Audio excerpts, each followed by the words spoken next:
Siberia, the eastern part of Russia, a vast region that stretches from the Ural Mountains to the Pacific Ocean. How vast! Siberia alone covers about 13 million square km, larger than the entire United States and Europe combined. And yet, what do we really know about this land? For most of the world, it's the coldest place on Earth. A synonym for endless forests and frozen emptiness. And yes, those things exist. But in reality, it is far more than that. It's a continent inside a country. Lakes so deep, they hold a fifth of Earth's fresh water. Snow-capped mountains, alpine meadows, smoking volcanoes, hissing geysers, remote islands surrounded by raging waves of the Pacific.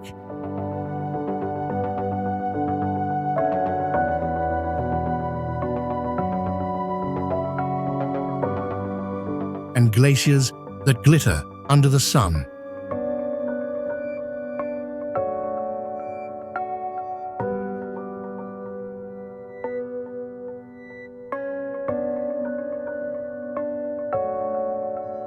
Despite harsh conditions, people still live here.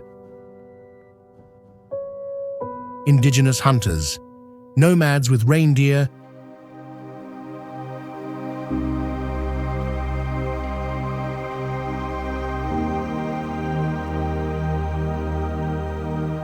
but also whole cities, concrete and glass, are built on permafrost.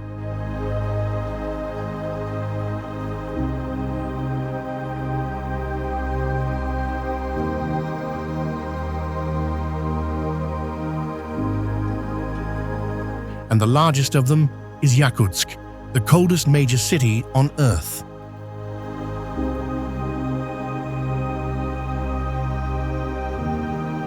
On paper, that fact alone should make it inhospitable. In winter, the mercury plunges to 60 degrees C. At that point, cold becomes something else entirely.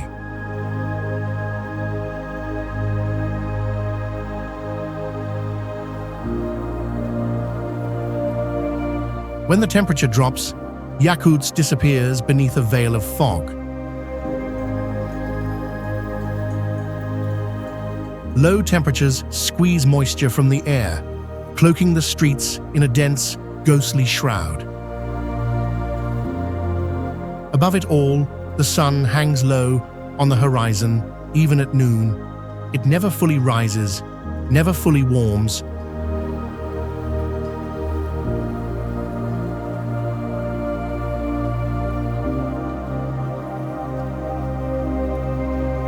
And yet almost 300,000 people call this frozen place their home.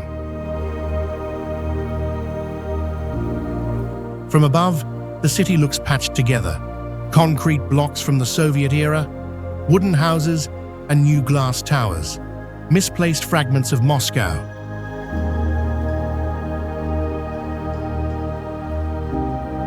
Houses here are built on stilts. It's not a stylistic choice. The ground beneath is permanently frozen.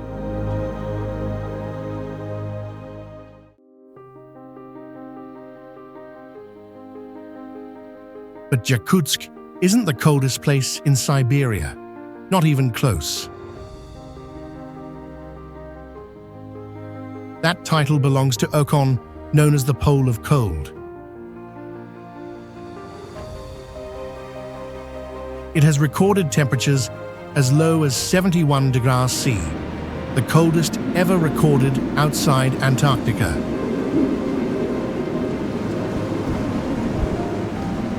Yakutsk feels brutal. Oyakon redefines the word. The village lies in a valley where icy winds settle and stay, trapped by mountains that block circulation. Oyon's population numbers less than 1,000. Families that have endured here for generations. What might appear unbearable for them has become routine. Life continues shaped by necessity rather than choice.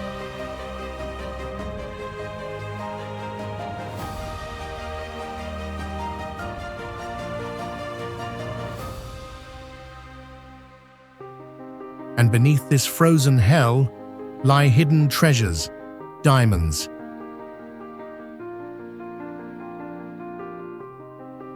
Yakutia sits at the heart of one of the richest mining regions on the planet.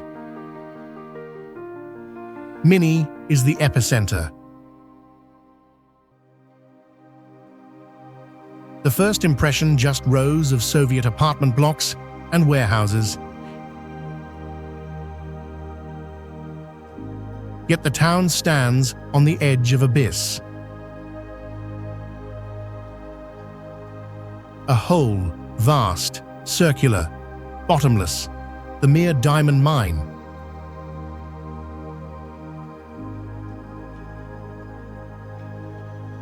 Nearly a kilometer deep, more than a kilometer wide.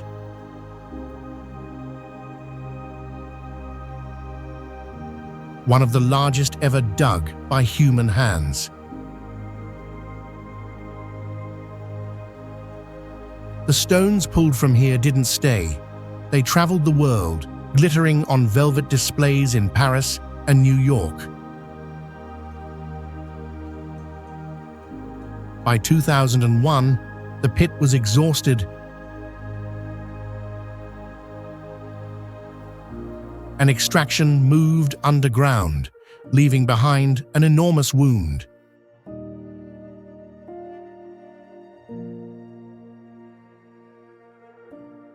Yakutsk sits on the frozen banks of the Lena River.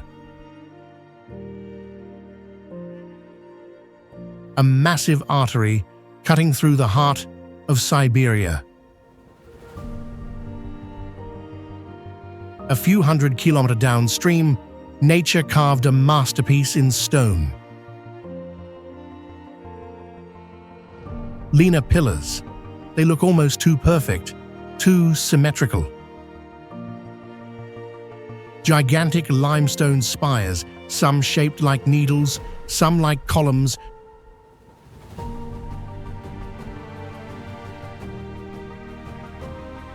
Sculpted over 500 million years during the Cambrian.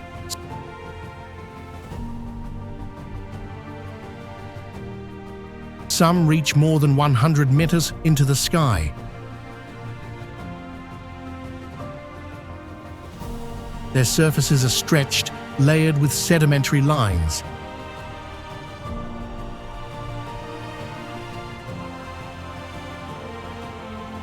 From a distance, they look like a city built by a forgotten civilization. Up close, the scale is staggering. One feels impossibly small in their shadow. Each pillar is a vertical timeline, a record of changing seas, shifting climates, and ancient ecosystems. They exist for their own reasons, shaped by forces so vast that our brief lives feel like nothing.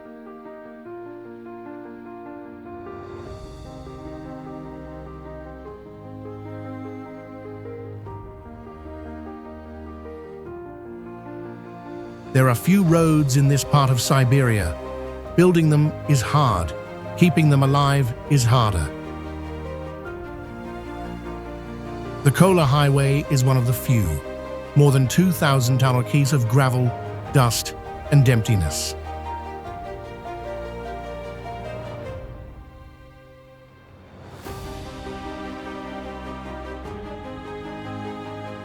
Locals call it the Road of Bones. And that name isn't just poetry. The highway was built by prisoners during Stalin's reign.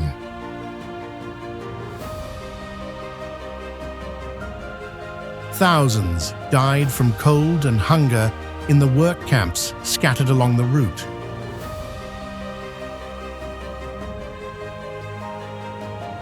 Their bodies, it is said, are buried in the road itself. The bones became part of the foundation. Along the way, settlements appear and vanish, some still alive, others silent.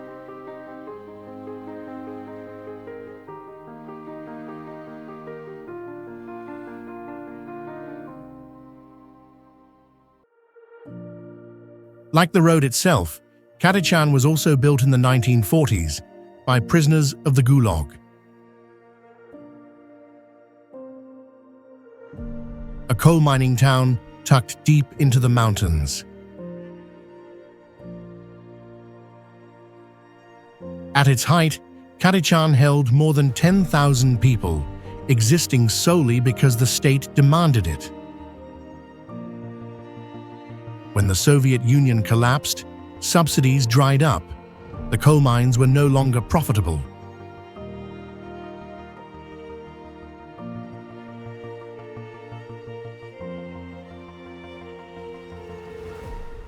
In 1996, an explosion in one of the shafts killed 6 miners.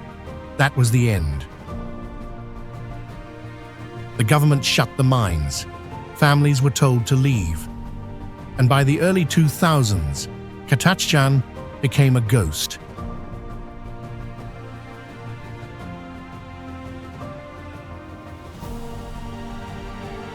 The Kola Highway pushes further east until it meets the sea. At the end of the Road of Bones stands Magadan.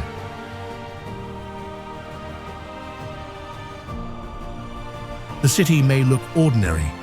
Apartment blocks, streets laid out in grids.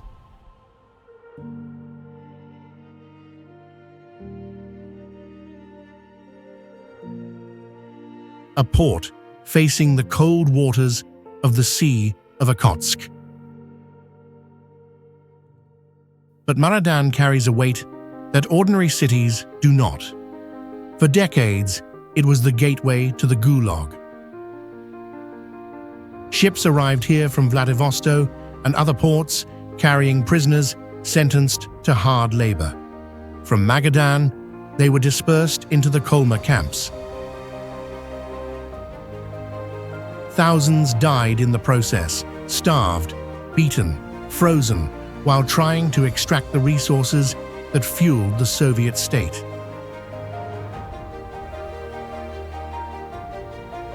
On a bluff overlooking the city rises the Mask of Sorrow. A massive monument erected in the 1990s. It is one of the few official acknowledgements of the suffering that shaped this land.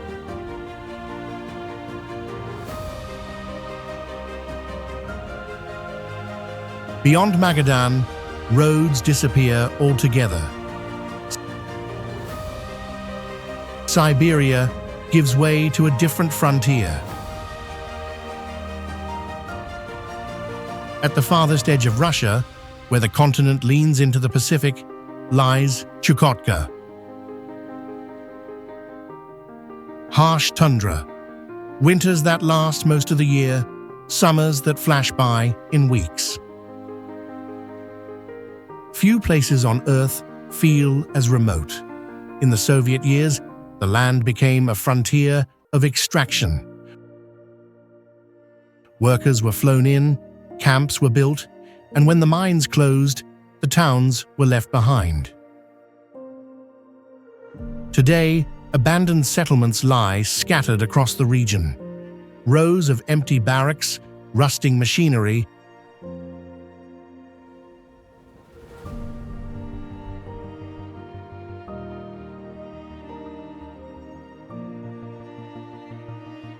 Anadie, the capital, is an exception.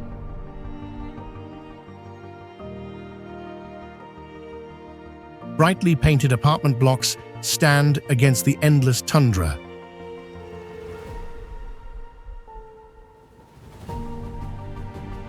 But behind the color lies the Sami reality.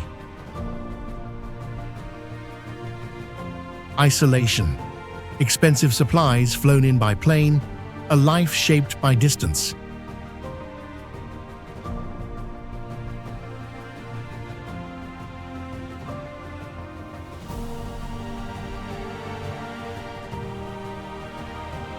Chukotka is the end of the road, or perhaps the beginning of another one. Kyiv, the northernmost city in Russia, rises from the coast of the East Siberian Sea. At its Soviet peak, about 25,000 people lived here. Now, fewer than 5,000 remain. But Peak is not just a relic of Soviet industry. It has become an important stop on the Northern Sea route, the Arctic shipping lane that stretches from Murmansk to Vladivostok.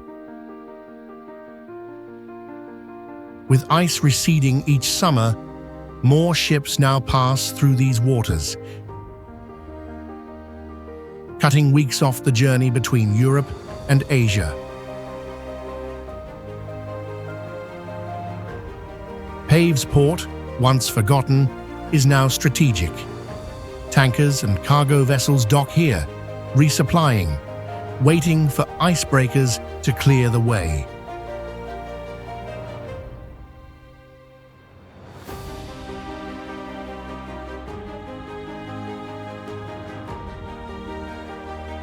Leaving Chukotka behind, the tundra gives way to mountains. Kamchatka sits on the Pacific Ring of Fire, a restless seam where tectonic plates grind. More than 300 volcanoes rise from the land, 29 of them still active.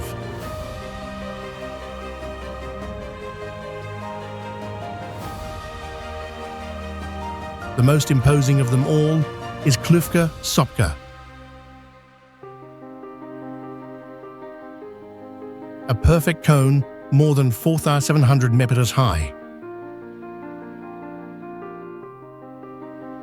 It has erupted dozens of times in recorded history, throwing ash plumes high into the stratosphere.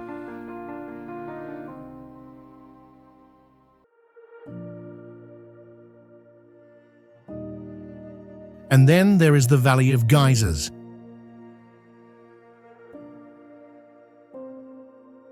Accessible only by helicopter, it is one of the largest geothermal fields on Earth. Jets of boiling water blast skyward. Steam clouds rise from the earth.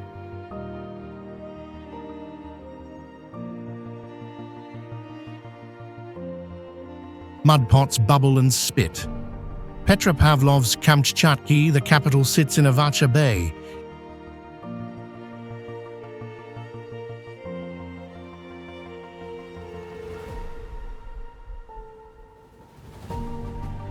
Embraced by volcanic cones on all sides.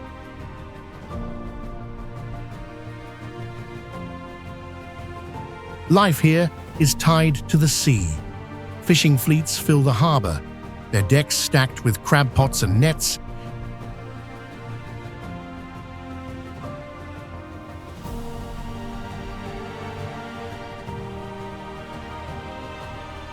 And sharing that harbor are the real locals, stellar sea lions.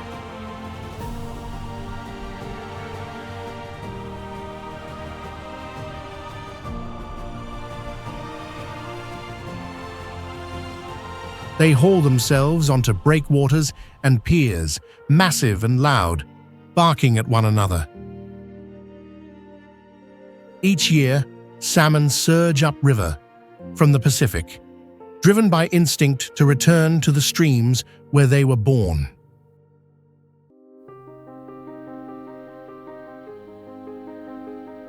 The rivers of Kamchatka run thick with them, the water seeming to boil as the fish push upstream. Brown bears wade into the current, standing still as the salmon swarm past their legs. With a quick swipe, a fish is airborne, clamped in jaws, devoured on the spot.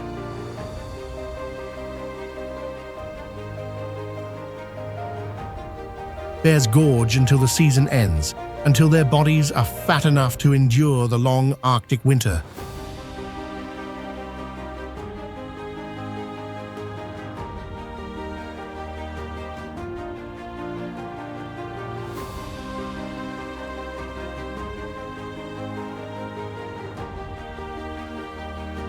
From Kamchatka, the land fractures into the sea.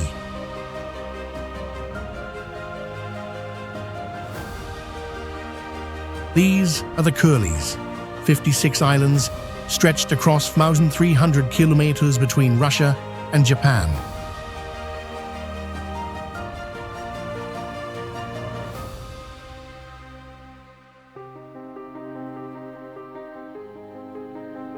They exist because of collision. Here, the Pacific Plate dives beneath the Okhotsk Plate, grinding and pushing magma upward.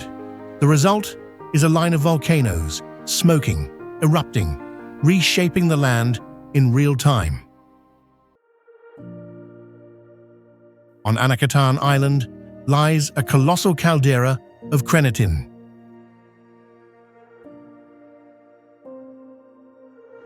Inside it, a lake fills the crater, and in the middle of that lake rises a perfect volcanic cone.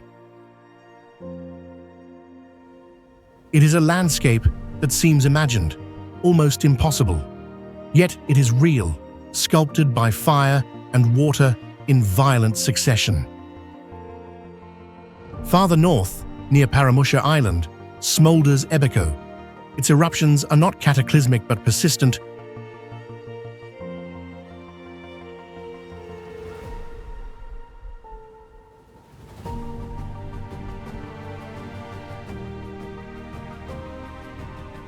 For humans, survival on the Kuril Islands has always been more complicated.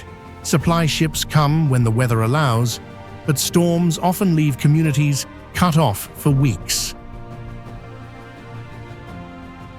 Yet for those who endure, the Kurils are magnificent, untamed, unpredictable, and beautiful in their severity.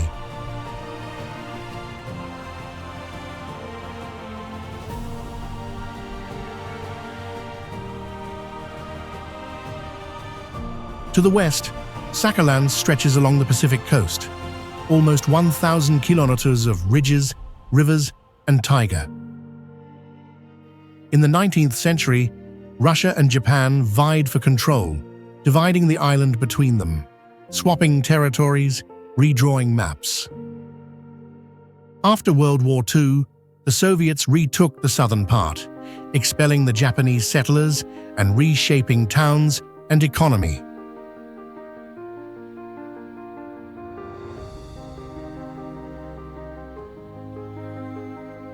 The capital, Yeno-Sakhalinsk, is a Soviet city, layered over older Japanese streets.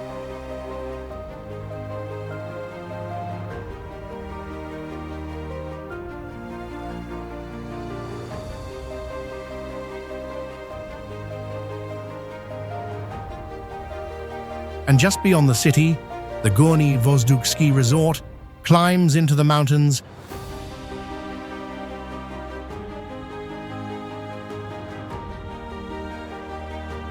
offering slopes with sweeping views over the island.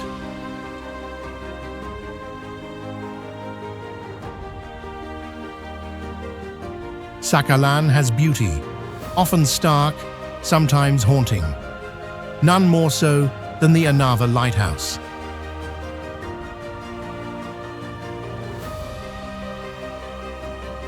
Built by the Japanese in 1939 on a lonely rock at the island's southern tip. For decades, it was manned by keepers who lived in isolation.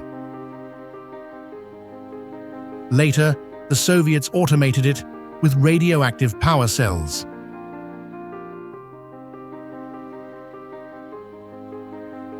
Today, abandoned, it stands as a monument to the edge of the world.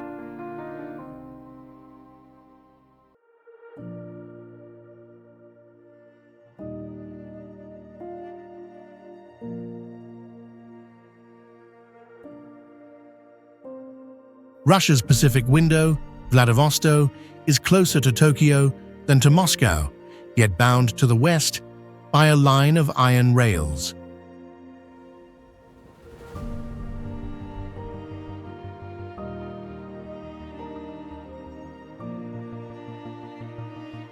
The name means rule the East. Sounds like ambition, maybe arrogance.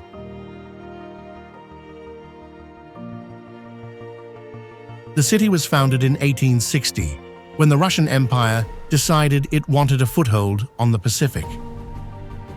A port, a fortress, a symbol that the empire's reach did not end with Siberia.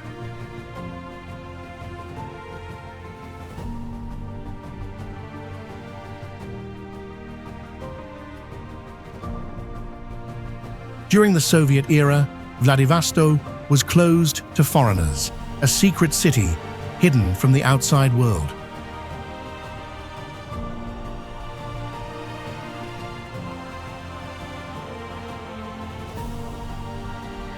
Only in 1992, after the Soviet Union fell, did the gates open again.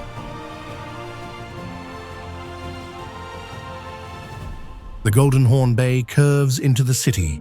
Hills rise on every side, their slopes thick with apartment blocks.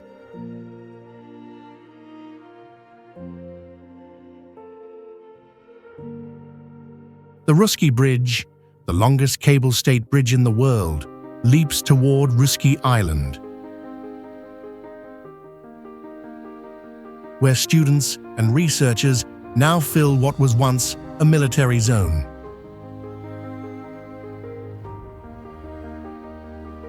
Vladivostok lives in contradictions, European in architecture, Asian in flavor.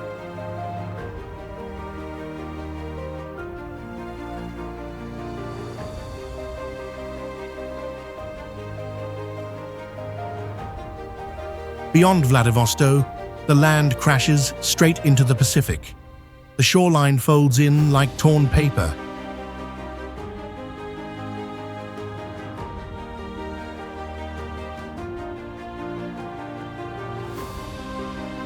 Pines cling to rock faces, their roots locked into cracks.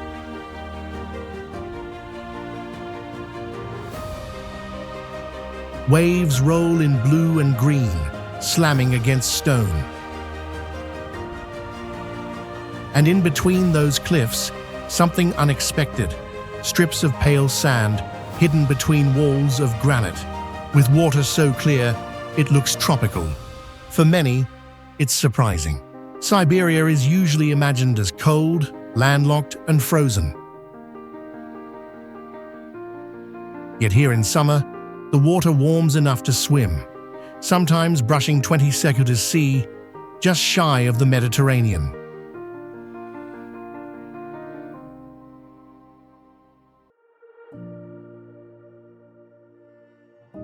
The coves are small, often reachable only by footpaths or boats.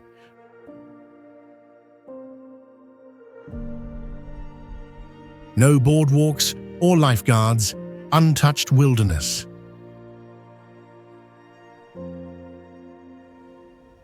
This coast shows another face of Siberia. It is not endless snowfields, but a mix of forested mountains and Asia that can be surprisingly mild.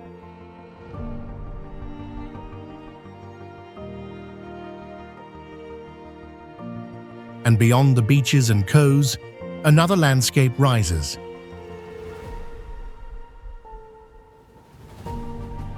Just inland begins the User Taiga.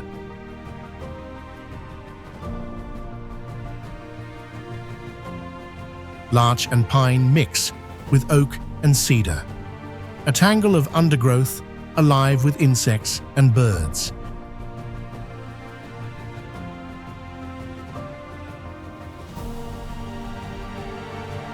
The taiga here hides ghosts.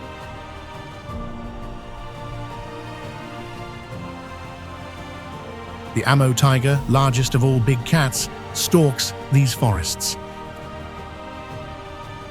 Fewer than 600 remain in the wild, most of them here.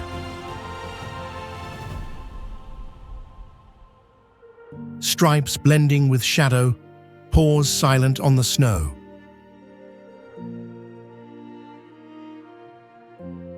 It is a predator built for power and patience, and it rules this land like nothing else. Alongside the tiger, another survivor moves in the undergrowth, the Amur leopard.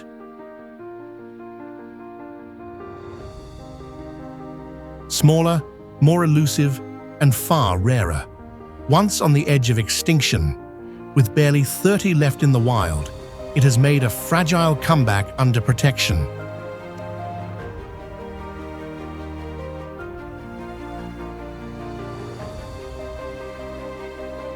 Still, seeing one is nearly impossible. The forest hides them well, and they prefer it that way.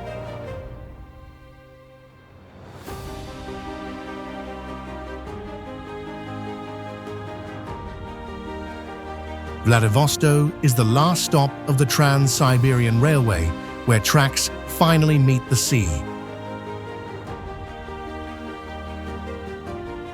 Nearly 9,300 kilometers of steel running across 2 continents.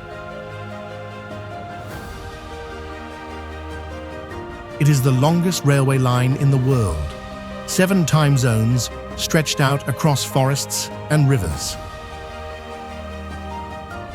A journey not of hours, but of days.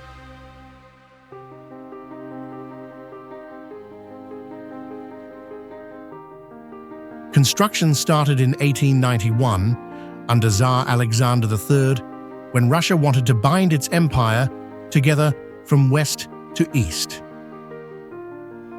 Thousands of workers were sent into the wilderness. They cut through taiga, spanned rivers, laid track across permafrost.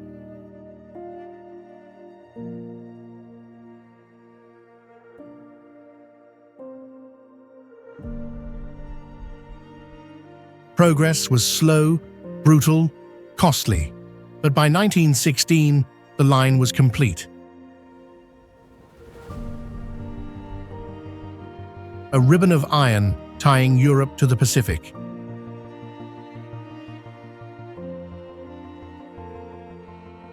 Without it, Russia's Far East would remain unreachable. With it, this remote region became part of the whole. The ride itself is an act of endurance. Moscow of Vladivostok takes a week if you don't step off, the days blurring into nights.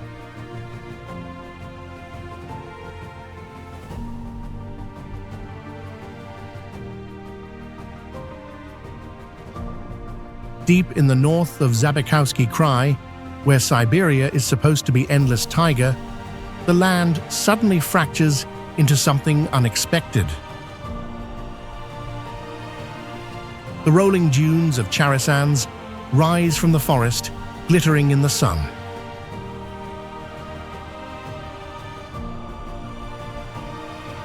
Wind shapes ridges and hollows that look more like the Sahara. The dunes stretch for about 10 kilometers, surrounded on all sides by snow-capped peaks. Seen from above, the landscape is surreal. Taiga, mountains, and then this pocket of desert, as if dropped here by accident.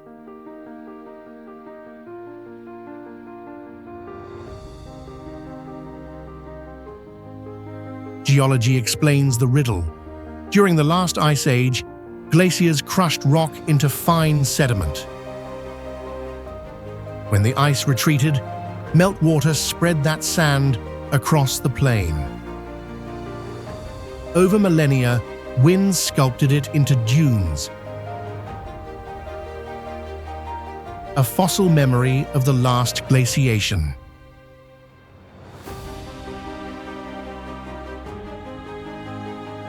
As we follow the Trans-Siberian to the west, the trees thin, the land opens. Steppe rolls, Buryatia begins.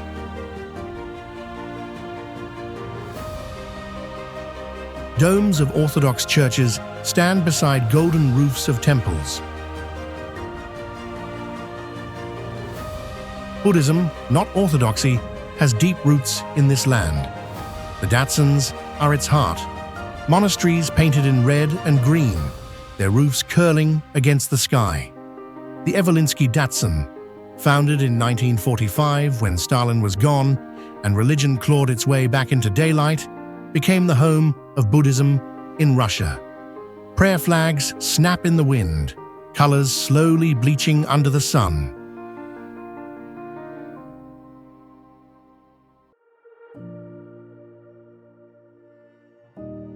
Wooden wheels spin endlessly, sending whispered mantras skyward.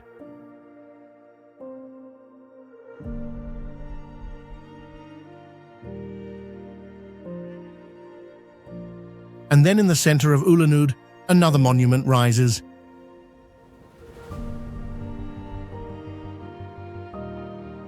The largest Lenin head in the world. 19 tons of bronze, 8 meters high. It is hard not to see it as another kind of temple, another faith. Soviet socialism was its own religion, 2 different systems of belief, 2 different kinds of devotion.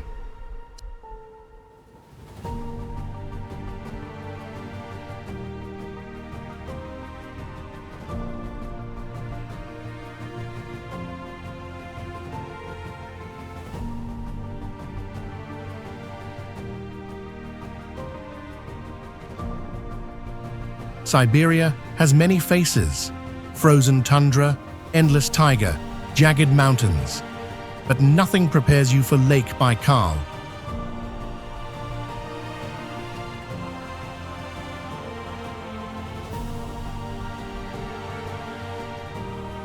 The world's deepest, oldest, and clearest freshwater lake, a body of water so immense it feels like an inland ocean. On first approach, it looks calm, almost serene. Blue stretching to the horizon, cliffs rising from the water. But beneath that glassy surface are chasms over 1,600 meters deep. Rifts formed by the earth itself tearing apart.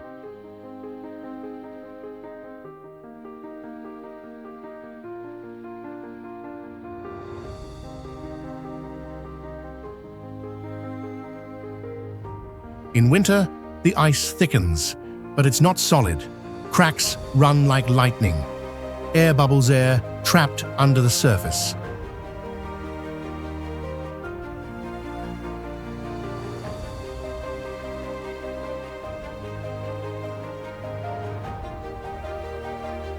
Cathedrals are built along the shore. Caves where waves once broke against cliffs, now sealed in crystal. Inside, icicles hang like organ pipes. Light filters through blue and green, turning the walls into stained glass. Baal is life too. Its waters are home to the Nerpa, the only freshwater seal species on Earth. Scientists still argue how it ended up here, stranded in this inland sea.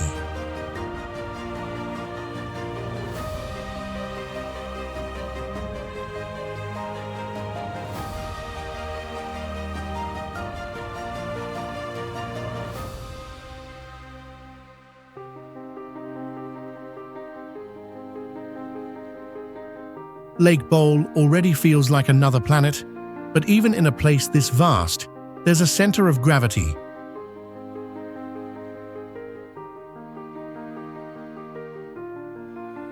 Ulkon, it's the largest island on Bol, about 70 kilometers long. Dusty tracks cut through rolling hills. Villages are small. Wooden houses bleached gray by wind and sun. But Ulkon has a presence. You feel it before you even understand it. This is one of the sacred centers of the Buryat people.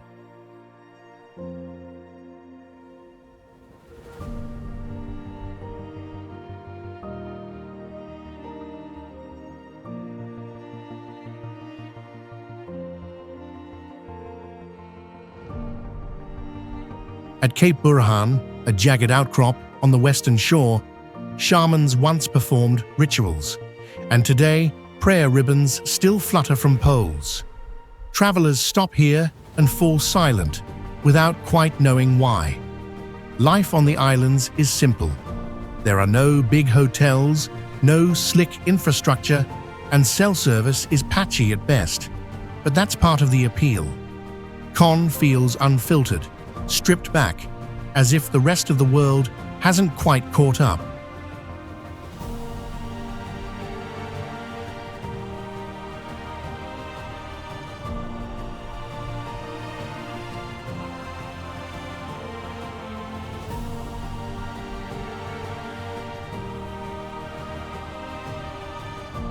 The Yamal Peninsula is a flat, endless stretch of tundra, locked in ice for most of the year. Temperatures here easily drop below 50 C, and the sun can vanish for months. Most people would call it unlivable. For the nets, it's home.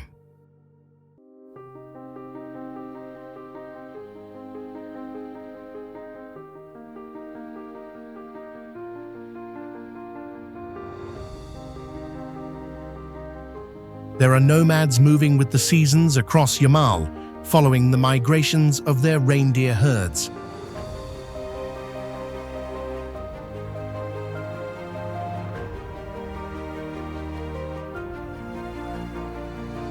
The animals are everything: transport, food, clothing, and shelter.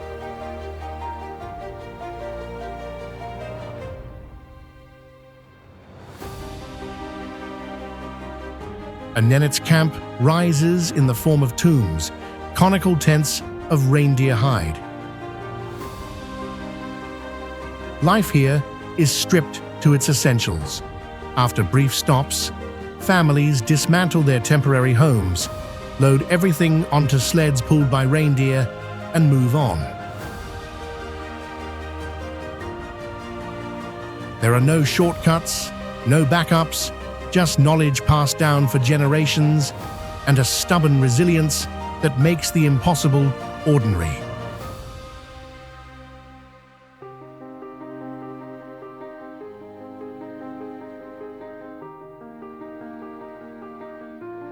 The Nanit don't live in the past. They live in the present more fully than most people ever do.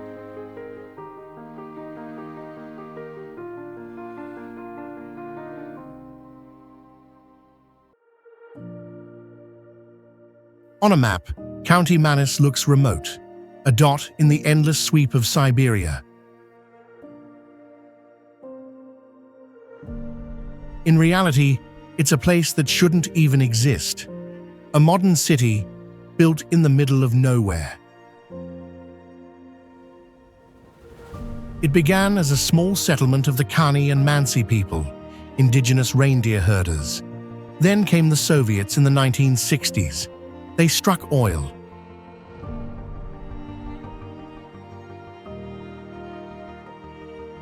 Everything changed. What was once a quiet village became the capital of Russia's black gold boom. Today, Khanty-Mansisk is wealthy and polished, almost surreal against the wilderness around it. A strange mix of frontier and luxury.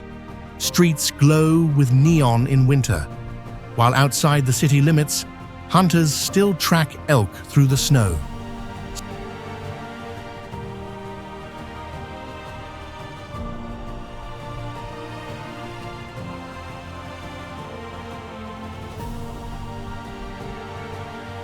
Siberia hides landscapes that don't fit into the clichés of endless forest and frozen wasteland.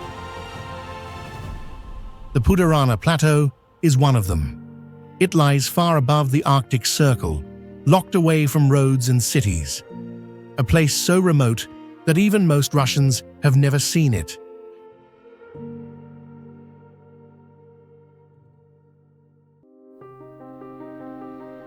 Towering basalt plateaus stretch to the horizon, broken by deep canyons and hundreds of waterfalls. In fact, some geographers call it the land of 10,000 lakes and 1,000 waterfalls. The numbers aren't poetry, they're an understatement.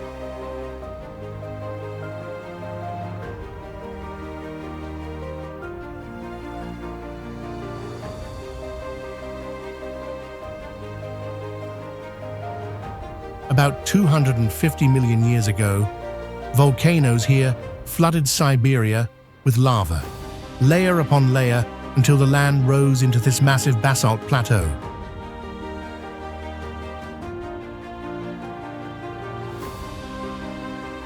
Later, glaciers carved it, rivers sliced through it, and time left behind a labyrinth of gorgeous cliffs and steps.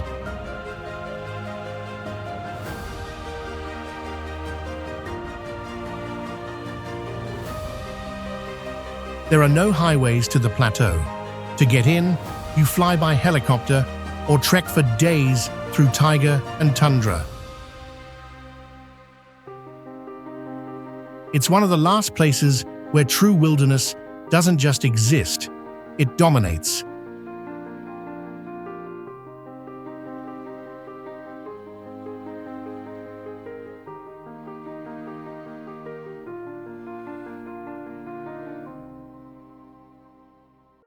In the western Khian Mountains, Agaki National Park covers nearly 350,000 hectares of peaks, lakes, and deep taiga.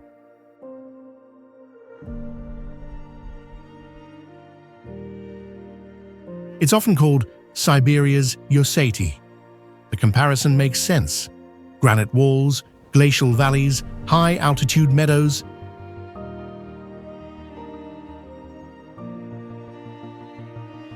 The geology is similar as well. Like Yosemite, these mountains were carved by ancient glaciers that once filled the valleys. Lakes are everywhere. In total, there are more than 600 of them, scattered through the park. Many sit at high altitude, fed by snowmelt, and remain icy cold even in July.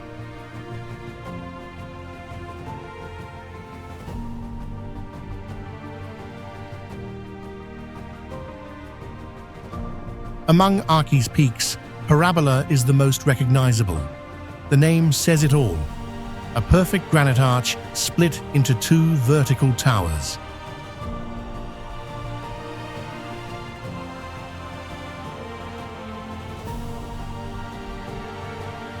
What makes Parabola unique is the symmetry. Few natural formations look so deliberate, so designed. It rises to about 200 meters, sheer and smooth, with cracks that climbers follow to the top.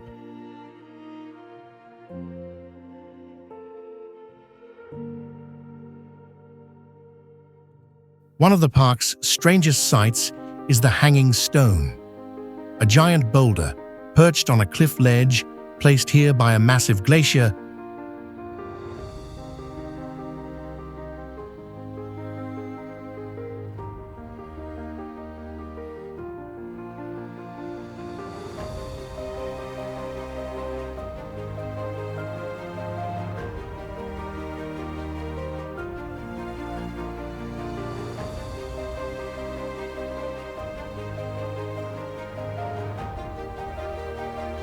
Just outside Crash, something unexpected rises from the forest.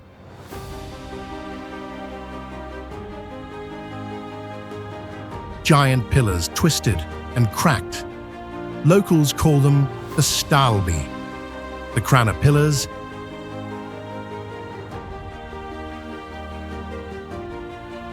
and they've been here long before Siberia had a name.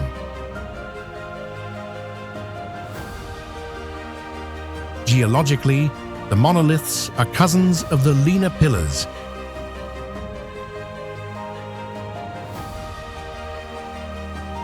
Ancient intrusions of syenite magma that cooled underground 450 million years ago.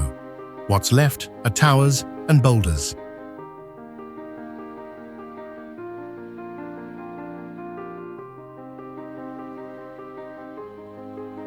Some stand nearly 100 meters tall, worn smooth in places, jagged in others.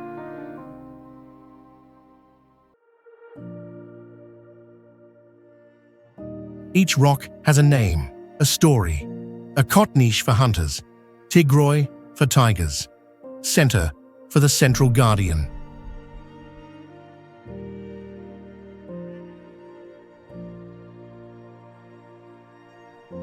For more than a century, locals have been climbing them, often with no ropes, no gear, just hands and nerve.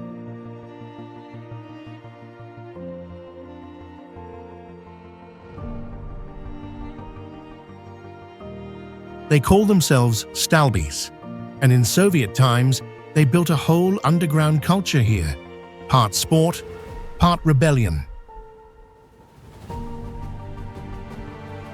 The authorities didn't always approve, but Stolby gave people a way to escape. The forest was freedom. The pillars were a challenge.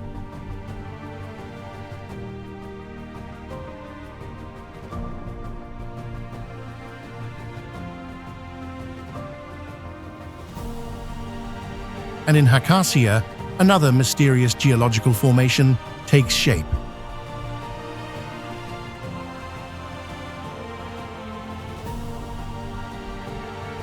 Not the jagged verticality of Stolby. Something older, softer. The Sunduki. The name means chess in Russian. Locals call them that for the box-like silhouettes that dot the horizon. Where Stolby are dramatic and vertical, Sunduki are horizontal, deliberate, layered.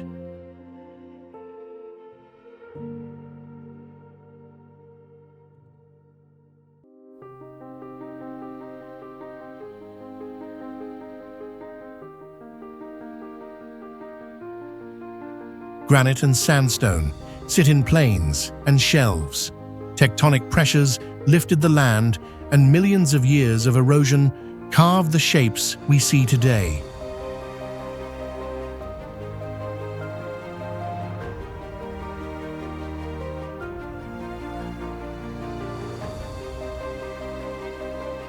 Wind polished the surfaces.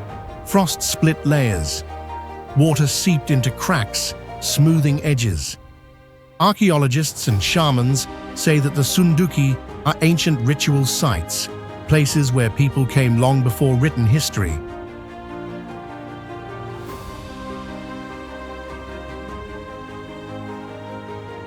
Carvings, petroglyphs, and stone altars are scattered along the formations. Some say spirits inhabit the chest, invisible but perceptible.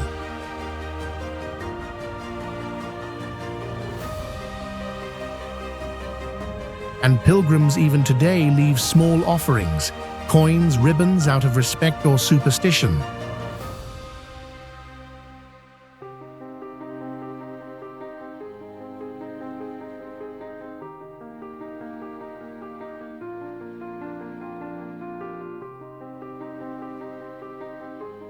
South of the Siberian plains, where the land begins to fold in on itself, the Alai Mountains rear up.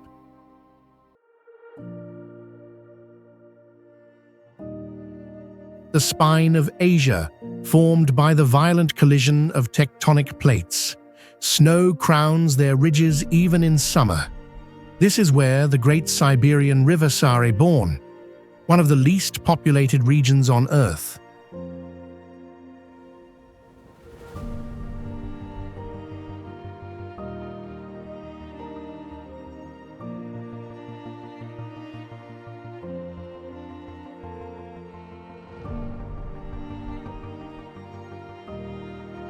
The mountains don't unfold all at once. They reveal themselves slowly, curve by curve.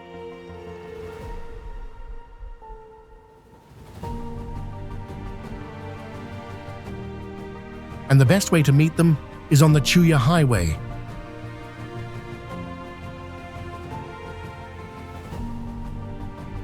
A ribbon of asphalt that cuts through one of the most spectacular landscapes in Russia.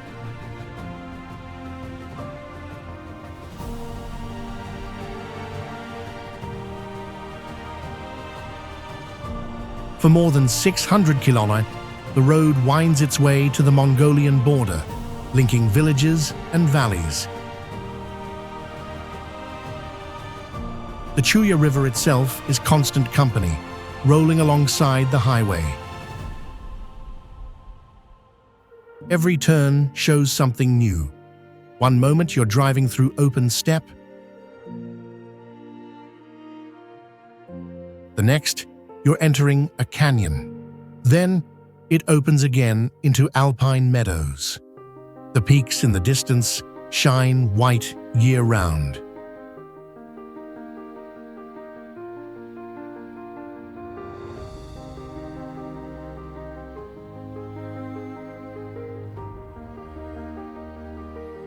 And among the snowy summits hides the true glacier, a frozen river stretching from the ridges.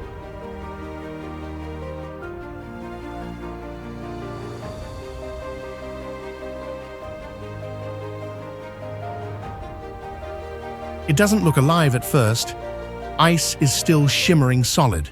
But listen, a low groan rumbles from deep within. Cracks form without warning. Creases gape like open mouths.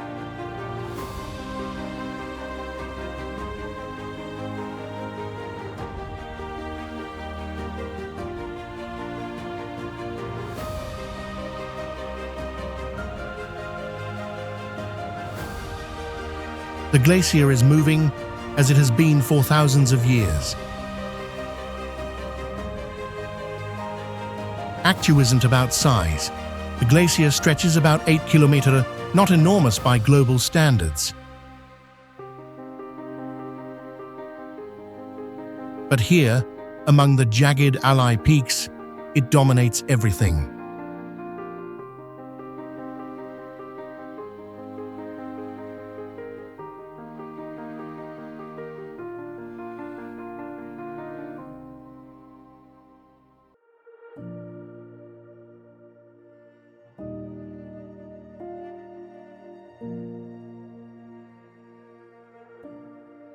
In the valley below, a hidden crater of turquoise water is surrounded by evergreen pines, Geyser Lake.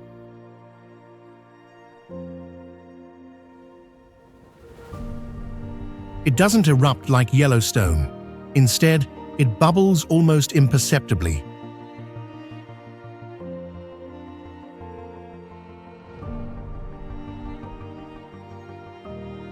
As if the earth is breathing slowly,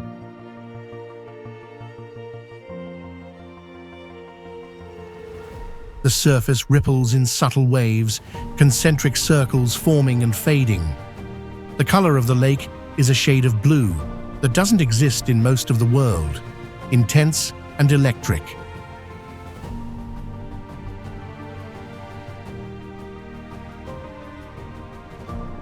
The geology, however, is simple. Gay Lake sits in a depression formed by tectonic shifts and volcanic activity.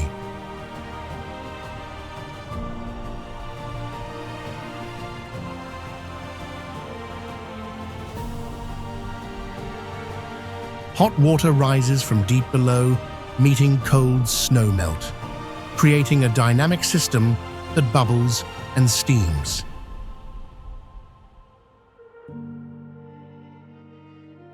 The Chuya Highway crosses the Alai, but we're going to leave tarmac behind for a while and follow a narrow gravel road that weaves through the hills. It climbs, passes small villages, and then suddenly drops into the heart of one of the wildest valleys in Siberia.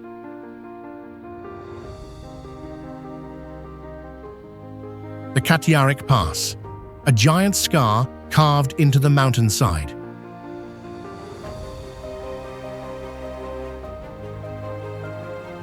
A switchback road that falls nearly a kilometer from the plateau above.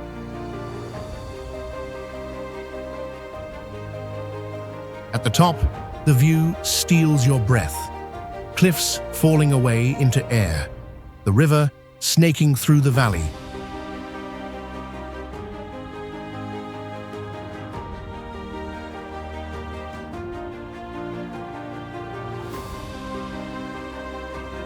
Katyarik isn't polished or paved with convenience.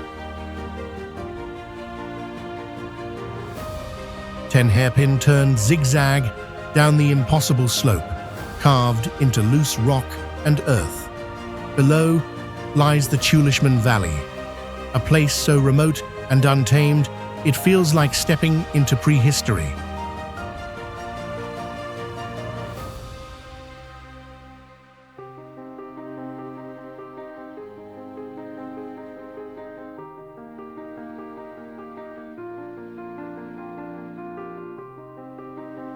Past riverside meadows and clusters of birch trees, the landscape takes a turn for the surreal. The aurum stone mushrooms, one of the Ali's strangest creations, look almost man-made. Tall stalks of earth and stone, some 10-15 meters high, capped with slabs that seem too heavy, too precarious to sit there for long. But they've been here for centuries, maybe thousands of years.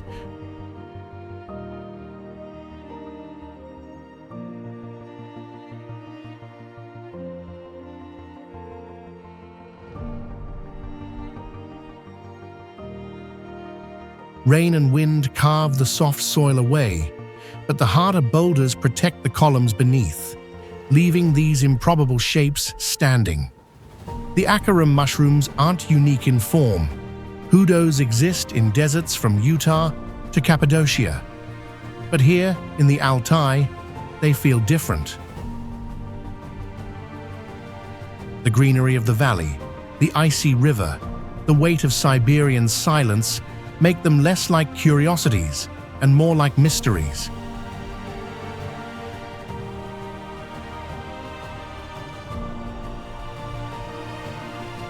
Follow the Chulishman north, and the river slows, widens, and then suddenly becomes a sea. This is Telitskoye Lake, the largest lake in the Alai, and one of the deepest in all of Siberia. Locals call it the Little Bike Hole, and indeed, it feels endless. Nearly 80 kilometers long, and more than 300 meters deep, Telitskoye lies like a mirror between mountain ridges.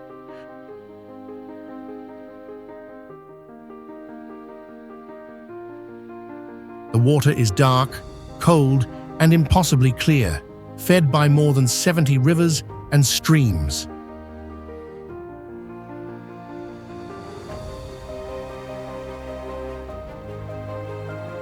There's something ancient about the lake. Scientists say it formed at the end of the last ice age, but standing at the shore, history doesn't feel scientific. It feels mythic. The Alai people tell stories of spirits living in the depths of guardians who watch from beneath the surface.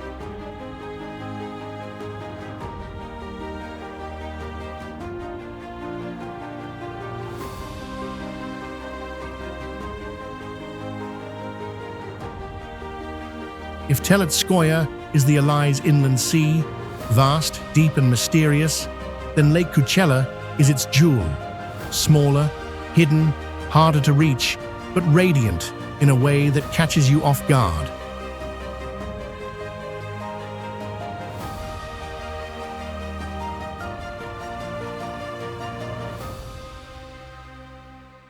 The color doesn't look real. The lake shifts between milky blue and vivid green, depending on the mood of the sky. Yet there's no magic. The water is fed by glaciers, heavy with rock flour. Suspended in the water, it scatters light, turning the lake into a mirror of turquoise.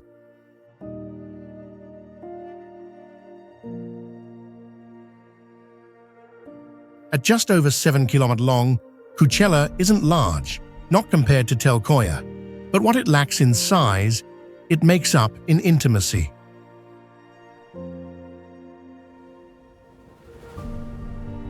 Above the ridges of the Khartoum Range frame the horizon, the white peaks that never lose their snow. And at its heart rises Mount Belaluka, the highest mountain in Siberia, the crown of the Alai, and for many, something more than just a peak.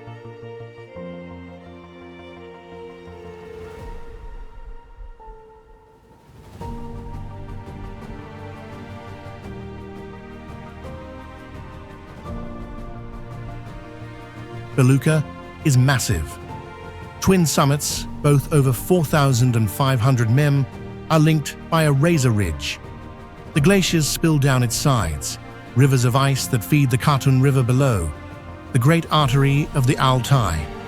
Legends say Belukha is the gateway to Shambhala, a hidden paradise, a realm of wisdom and peace. Shamans believe the mountain is a center of spiritual energy, a place where heaven and earth connect.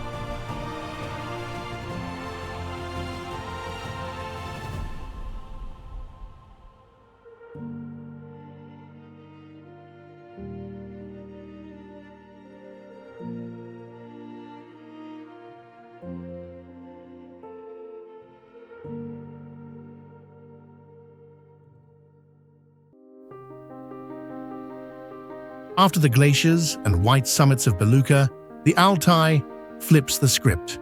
Suddenly, the snow and ice give way to fire and dust. We descend into the Kizilchin Valley, and it feels like you've landed on another planet. Locals just call it Altai Mars. And you can see why. The hills roll out in waves of red, orange, yellow, even purple.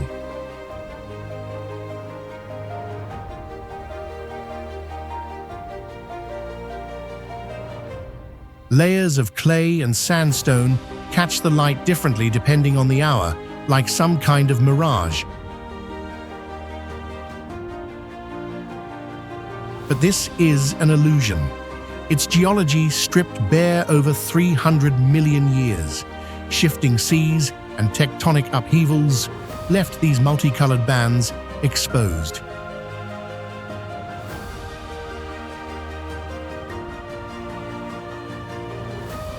Each shade is a story. Iron giving the reds, manganeses the purples, sulfates the yellows. Compared to the lush valleys and snowbound ranges of the Alai, Kizilchin feels like another world entirely. And maybe that's the point. The Alai is full of contrast. Glaciers and turquoise lakes, sacred peaks and Martian hills.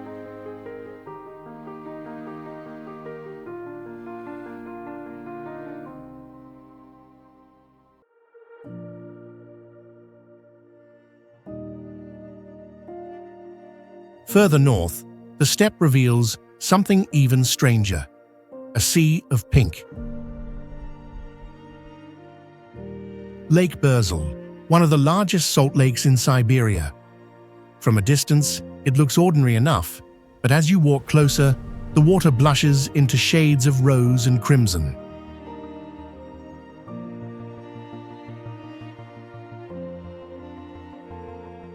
The color comes from tiny microorganisms, algae, and brine, shrimp thriving in the saline water.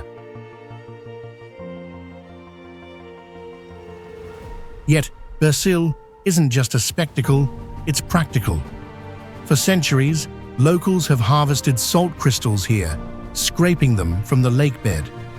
A narrow gauge track runs right across the lake, cutting through the water. It was laid down in the 1940s during the Soviet push to industrialize Siberia.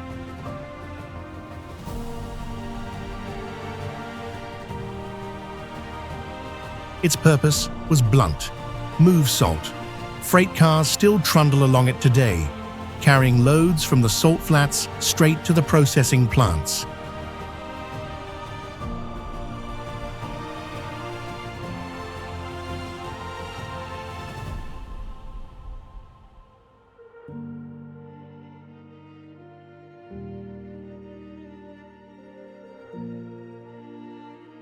In Siberia, most cities feel improvised, built fast to serve an industry. But Tobolsk is different. Here, history lingers in stone. It's the oldest Russian settlement beyond the Urals, founded in 1587, where conquest and exile collided on the edge of an unknown world.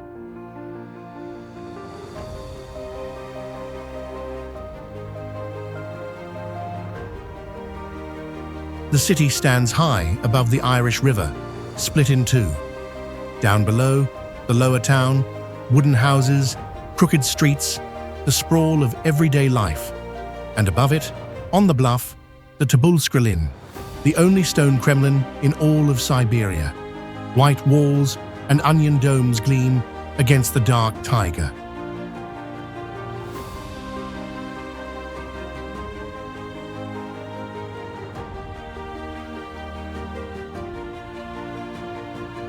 In its center is the Sophia Assumption Cathedral, built in the 1680s, the first stone church in Siberia.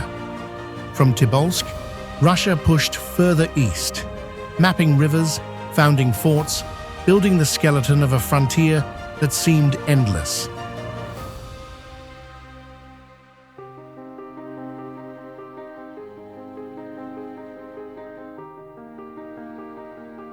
But this remote outpost wasn't just empire, it was also exile. December dissident all ended up here, banished beyond Moscow's reach.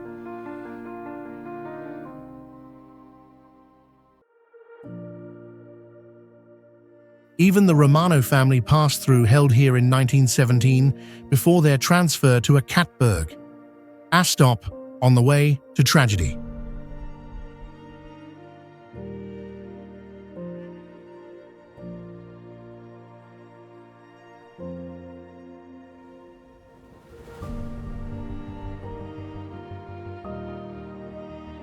Compared to Tobolsk's 4 centuries, Novosibirsk is young. Founded in 1893, it didn't even exist when the empire was still looking east. And yet, in just over a century, it's grown into the largest city in Siberia, the unofficial capital of the region. The reason rails and rivers Novosibirsk was born at a crossing point on the Trans-Siberian Railway, where engineers needed a bridge over the mighty Ob River.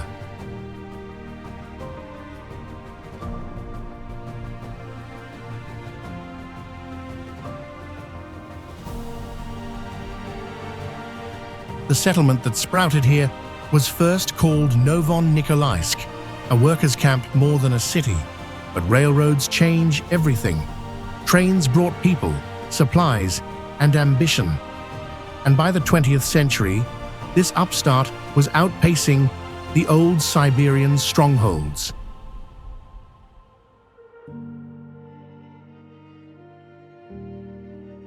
Today, Novosibirsk feels like Siberia turned inside out. Their industry, culture, and science stacked into one sprawling metropolis of nearly 1.6 million people. It's easy to forget walking these streets that the city is younger than the Eiffel Tower. But that's its story: speed, reinvention, scale.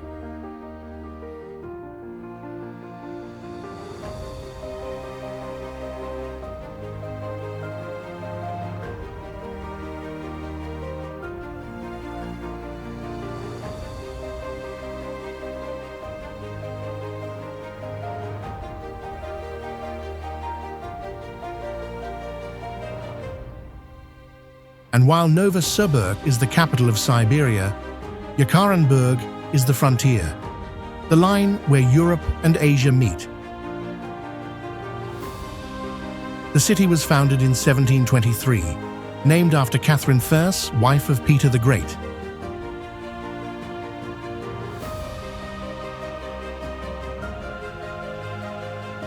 The Urals are rich in iron and copper, and Ekaterinburg became a center for mining and smelting. By the 19th century, it was one of Russia's busiest trade hubs, not Moscow or St. Petersburg, but it mattered and still does. And then came the moment that forever tied Ekaterinburg to Russian history. In 1918, the last Tsar, Nicholas II, and his family were executed here. The Romanovs' end was brutal and final, a dynasty collapsing in a basement. Today, on that spot, the church on the blood rises with golden domes.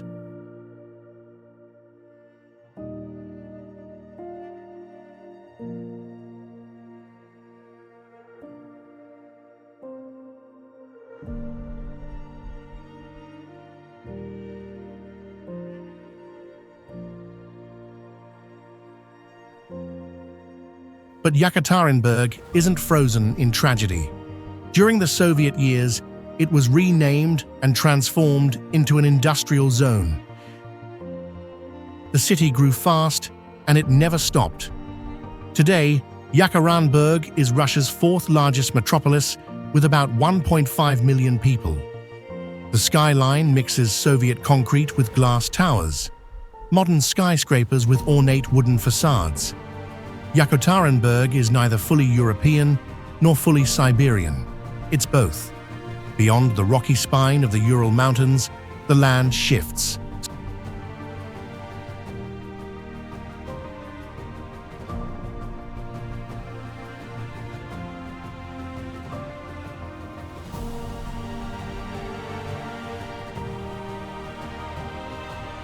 Siberia fades. Asia gives way to Europe.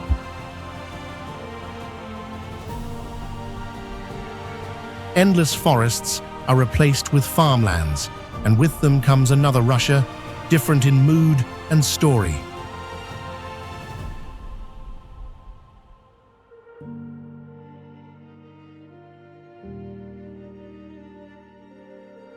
Not harsher, not softer, just other.